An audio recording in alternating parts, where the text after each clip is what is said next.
Welcome to DFS Insights. I am David Geislinger, and I'm joined by my cousin, David Grant Jr. The teams up on the block are the Houston Texans at the Baltimore Ravens.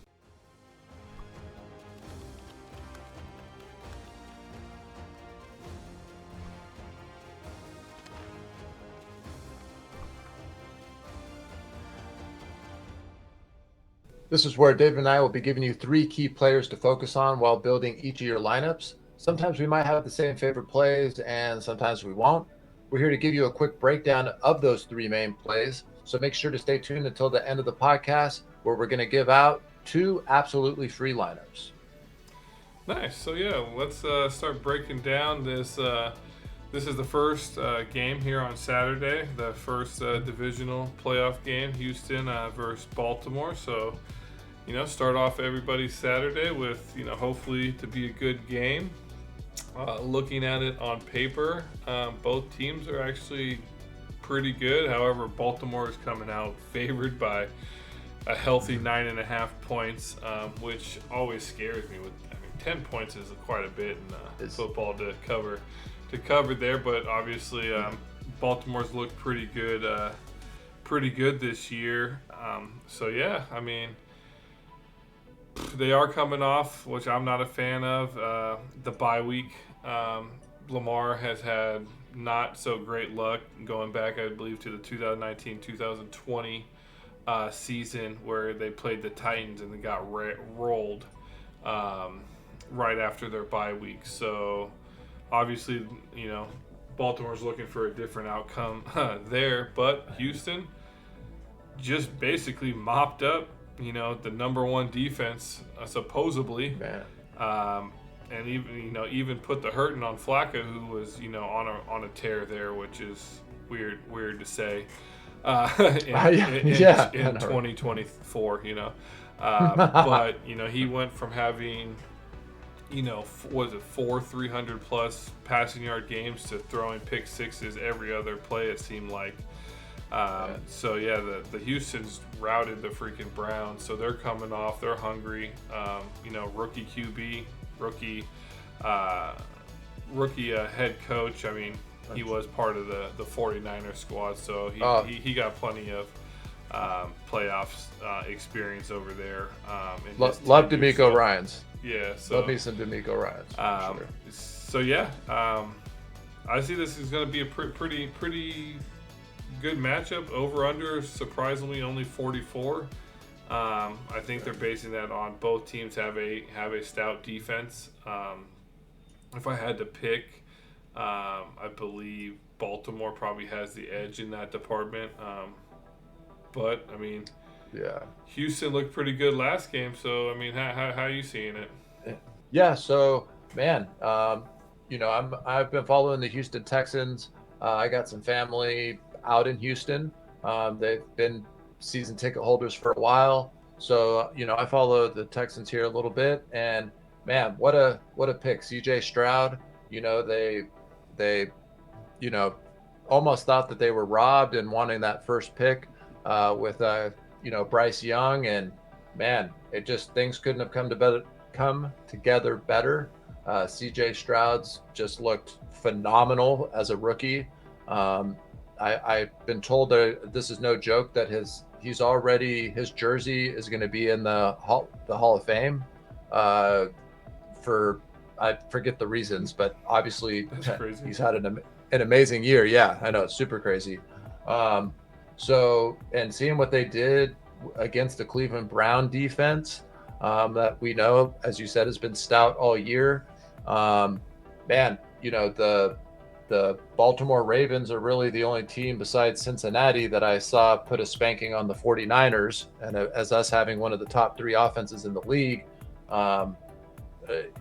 is saying something. So, Purdy had 4 interceptions that game. It was terrible. And so, yeah, this is going to be a competitive ball game. Two great defenses, two great quarterbacks. We got the MVP and the offensive rookie of the year going at it. So definitely excited. This game, also a 9.5 point spread, like you mentioned, but the over under on this game is only 43.5. So, the weather might be a little bit of factor there. And yeah, I'm looking forward to this. Nice. Yeah, I'm looking at it looks like about 10% chance to rain there. So hopefully that it doesn't happen. I really prefer. I don't like the excuses. Oh, it was wet. Oh, yeah, the clouds were in the wrong thing. But anyways, let's head over here and see who do you have taking you to the DFS 20K to first. Yeah, to the glory land. So once again, we're running into a guy here that's 17K on the slate. McCaffrey on the later single game slate is 17.5, just for reference. But Lamar Jackson's been the man all year, probably going to be the MVP. Against Miami, and they're I know they had the first round bye, but they did have to play that game for seeding. And he went 18 for 21, 321 yards, 5 touchdowns, no interceptions. Just straight beast mode. That basically locked up MVP for him. Against the Rams, who also have a pretty good defense. Back in December, he went 24 for 43, 316 yards, 3 touchdowns, 1 interception. He's got a high ceiling. I see him as an MVP. I do see some other people being viable there, but that will be my main play, probably like most of the rest of the field. Don't get me wrong, I'll be making adjustments for ownership wise in the flex positions for my lineup, so I'm not super chalky. So that's who I see at MVP. My second play is going to be CJ Stroud. You could also easily put him in there at MVP. CJ Stroud is salary wise, he's 15,000. 2,000 less than Lamar Jackson.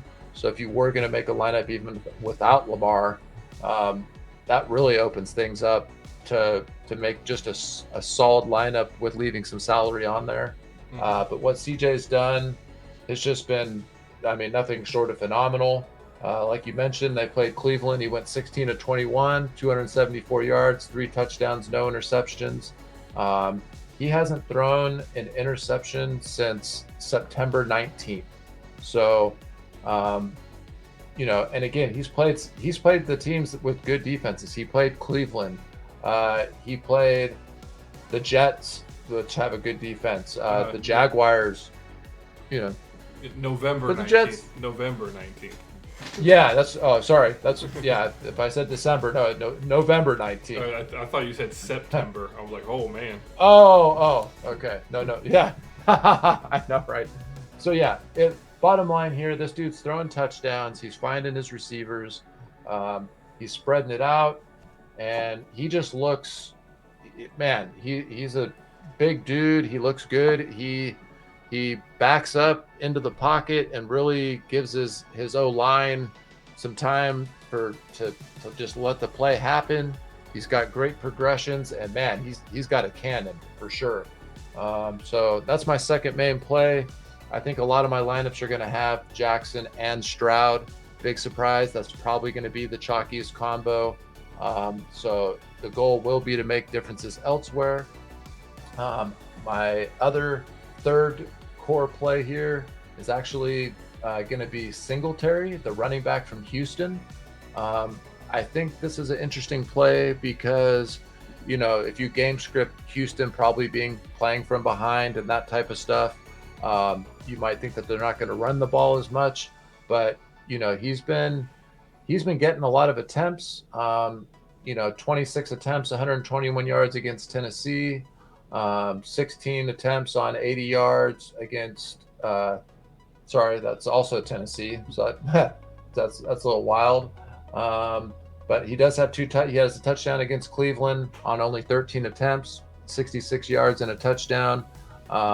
He gets a couple targets. He went three catches on 3 targets. It was only for 4 yards, but hey, those receptions add up. He does have an upside, of 22 to 25 fantasy points if as a ceiling. So they're going to have to really get the run. Houston's going to have to get the run game kind of going to open up the passing game for CJ Stroud. So if they can just make their presence felt, and Singletary's a badass. So he's a BA. He's going to get in there. If he can do a little bit of work and just get them worried about him to get some pressure off the receivers, Stroud can throw it into those tight windows. And those are my 3 plays that I'll be playing quite a bit. What are your kind of thoughts on those? And what 3 core plays do you have for us? Yeah, no, I like them all. Lamar Jackson, always, dangerous, dual threat, passer, runner. There, CJ Stroud is obviously, can't argue what he's done. He's had, even if you're looking back, there was a time there he almost had 500 yards, 5 touchdowns, and then the next 3 games he had over 300 yards. So, he's been, lights out. Unfortunately, he did lose, Tank Dell, who was having a great season, rookie. So earlier in the season, and he just lost Noah Brown. To an injury, which obviously is unfortunate. So that hurts his receiver core. And then obviously Singletary, I think, is going to be a viable option since I'll actually continue there because that's one of my picks. Is Singletary, and I think that's because the Ravens have an atrocious run defense. They're ranked 29th against the run, and just to give you an example, they gave up basically 22 fantasy points to Najee Harris, 22 to Achane from Miami. They gave up 22 to CMC, and they gave up about 19 to Mixon. Now, is Singletary on those running backs level? No, I think he's maybe a tier below them. But with Baltimore, they have a weakness against the run. They are giving up quite a bit of fantasy points to running backs, so he does definitely have the potential to have a 20 plus game against them. With that, moving over, next pick, Nico Collins, and I think this guy's been lights out too. He was kind of the wide receiver too when Tank Dell was basically him and Stroud were just tearing it up with each other. Nico's kind of left over there on the side, but now that obviously it looks like he's really the only receiver. Noah Brown had some things, but Nico Collins is basically he's a big target, big dude, and he has just been lighting it up. 96 yards, 195, 80 yards. Four touchdowns. Third year player. Three touchdowns last 4 games. I think he's going to need to keep it going, and he does have. It seems like he already has the chemistry with Stroud. So Baltimore's going to have to lock him down and make Stroud basically use his other options. Dalton Schultz is a viable option for him, but other than that, I don't really see too many other options there for Stroud, unfortunately, with Brown out. Obviously, my last pick, I'm going to go with Lamar. Kind of just re-emphasize you. He was lights out against Miami. Unfortunately, I've just noticed like he hasn't had a running touchdown since October 22nd, which is crazy to me. And even there, I'm only 2 100 or only 1 100 rushing yard game. He had a 97 against Jacksonville middle of December, but it just seems like he's running it. 6-7. He even has double-digit runs. It just doesn't seem like he's been as effective as he has in the past. Obviously, he's maybe up to his passing game, or he doesn't need to run as much. yeah, his upside is crazy. 36 game here, 33. So he does have that potential. And just some stats here about Texans. I basically researched like how have Texans done against mobile quarterbacks, and what I came back with is they are terrible. So the Texans have gone against mobile quarterbacks. So Kyler Murray, Jalen Hurts, Dak Prescott, which is not really too big of a mobile one, and then Mahomes, who has that ability to run, but they basically classified those as the four. Basically, Texans gave up 29 points, 376 yards, 11 touchdowns, and only did 3 turnovers out of those 4 games. So, if going against Lamar, and if they have a hard time with the mobile quarterback, Lamar's going to light him up. I mean, he needs to. He just had a contract extension. That whole drama situation with him, coming off that first round bye in 2019, losing. Then I think he got hurt in another year, and they lost in the first round or the wild card or whatever. So it's like everybody's like, Lamar Jackson is like the greatest NFL player. Like, dude hasn't won a playoff game. So it's like yep. That's and man, I was just looking. So Lamar, they actually played at the beginning of the season, August 10th, and the score was 25-9. And interestingly enough, that was like Lamar's worst game of the season. He went 17 for 22 with 169 yards, but he had no touchdowns, an interception, and 2 fumbles. So, man, the Houston defense definitely stepped it up there. It looks like it was more their defense that won the game for them, as well as the running backs. As the Ravens ended up getting 4 sacks, an interception, and a fumble recovery. So it definitely was a battle of the defenses. So it should be interesting to see. Obviously that was the first game of the season. Everyone's progressed and come a long way.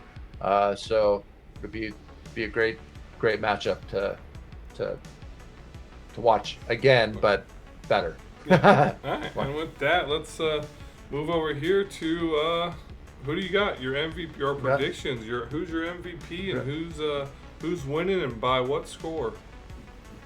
You know what? I think I'm going to go a little outside the lines here, and as much as it might seem obvious, like Lamar Jackson's the MVP and this and that, as you mentioned, he hasn't done all that well in the playoffs. How you have Green Bay beating San Francisco, I could see this being the upset with what CJ Stroud's doing right now.